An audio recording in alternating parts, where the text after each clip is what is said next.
बीएमसीच्या वीरमाता जिजाबाई भोसले उद्यानात एका अपघातात विद्यार्थ्याचा डोळा निकामी झालाय। उपहारगृहातील टेबलाचा कोपरा लागल्याने विद्यार्थ्याचा डोळा निकामी झालाय।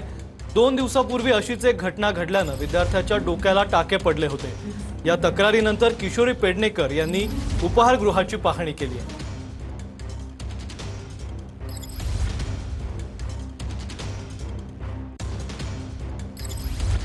कालच एका मुलाला 3 टाके पडली। अगदी मला वाटतं 5-6 वर्षाचा असेल आणि त्या घसरगुंडीवर जाऊन काहीतरी पत्रा निघालाय, ते आता लगेच ते रिपेअर करतायत कारण ते कळलं नाही।